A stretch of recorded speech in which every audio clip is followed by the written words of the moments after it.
कुल अखराजात 9,118 अरब रुपए होंगे। PSDP 550 अरब रुपए होंगे।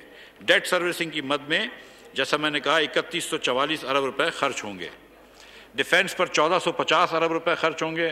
फेडरल गवर्नमेंट के अखराजात 530 अरब रुपए, पेंशन पर 525 अरब रुपए और सब्सिडीज़ की मद में 1515 अरब रुपए खर्च होंगे और ग्रांट की मद में 1090 अरब रुपए खर्च होंगे।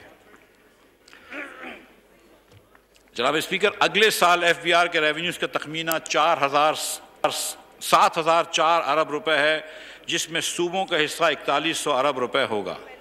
वफाकी हुकूमत के पास नेट रेवेन्यू 4,904 अरब रुपए होगा, जबकि नॉन टैक्स रेवेन्यू में 2,000 अरब रुपए होंगे।